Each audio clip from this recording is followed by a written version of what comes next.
एक बार एक आदमी को एक बाज का अंडा मिला। उसने वह अंडा मुर्गी के घोंसले में रख दिया। वह बाज मुर्गी के चूजों के साथ पैदा हुआ और उन्हीं के साथ बड़ा हुआ। यह सोचते हुए कि वह भी एक मुर्गी है, वह वही करता जो बाकी चूजे और मुर्गी करते थे। जमीन को कुवैत कर कीड़े मकोड़े ढूंढता और मुर्गों की तरह कूड़ा। साल बीत। एक दिन उसने आसमान में एक शानदार पक्षी को उड़ते देखा। वह पक्षी ताकतवर हवाओं के बीच अपने सुनहरे पंखों को बिना ज्यादा हिलाई आराम से उड़ रहा। वह बाज उसे देखकर हैरान रह गया। उसने पूछा, ये कौन है? तभी पास में खड़ी एक मुर्गी ने कहा, वह बाज है, पक्षियों का राजा, आसमान का मालिक। हम मुर्गियां हैं, जमीन के रहने वाले। हम इतनी ऊंचाई पर नहीं उड़ सकते। बाज ने मुर्गी की बात मान ली और अपनी पूरी जिंदगी खुद को मुर्गी समझते हुए जीत रहा और एक दिन मुर्गी की जिंदगी जीते जीते ही मर गया। अतः जब आप मुर्गियों के बीच रहते हैं तो आप बाज की तरह उड़ा नहीं भर सकते। वह लोग आपको हमेशा नेगेटिव महसूस करेंगे। आपके विचार और व्यवहार उन्हीं लोगों से प्रभावित होते हैं जिनके साथ आप वक्त बिताते हैं। इसलिए अपना सर्कल हमेशा समझदारी से चुनें। एक बार एक नौजवान लड़के ने सुकरात से पूछा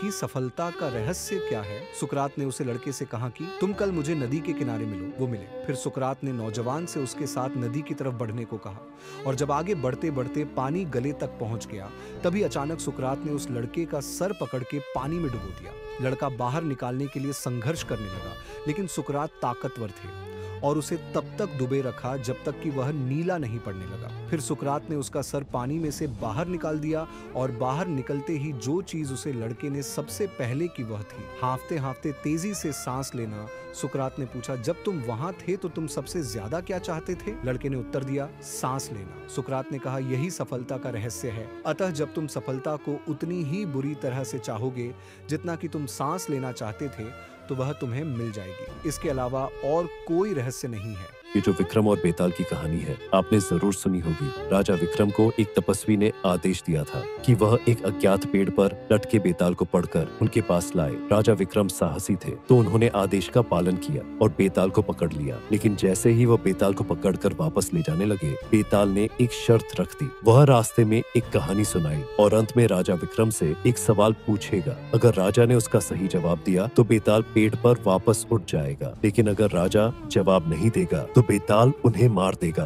अब बेताल राजा को हर बार रहस्यमय कहानी सुनाकर जवाब देने पर मजबूर करता था और जैसे ही राजा जवाब देते, वह वापस पेड़ पर लौट जाता था। मैं आपको यह कहानी इसलिए याद दिला रहा हूँ क्योंकि हमारा मन भी एक बेताल जैसा है। हमें अपने लक्ष्य तक पहुँचने के लिए किस बेताल रूपी मन को लेकर चलना होता है। रास्ते में यह मन हमें कई कहानियाँ सुनाएगा और ऐसी स्थितियाँ पैदा करेगा जिनमें हम उलझ सकते हैं। अगर हम इन स्थितियों का जवाब देने लगेंगे या इनमें फंस जाएंगे तो हमारा मन हमें फिर से वही वापस ले आएगा जहां से हमने शुरू किया था। कहने का मतलब यह है, हमें इस बेताल को समझदारी से बहलाकर और उसकी बातों में ना आकर अपने लक्ष्य तक पहुंचना है। तभी हम विक्रम और बेताल के इस चक्र से बाहर निकाल पाएंगे। चील जमीन पर सांप से नहीं लड़ती है। पता है क्यों? क्योंकि चील जमीन पर सांप से हार सकती है, लेकिन आकाश में नहीं। वह सांप को आकाश में उठाता है और आकाश को युद्ध के मैदान को बदल देता है। हवा में सांप की शक्ति नहीं होती है। हवा में वह बेकार, कमजोर, असुरक्षित हो जाता है।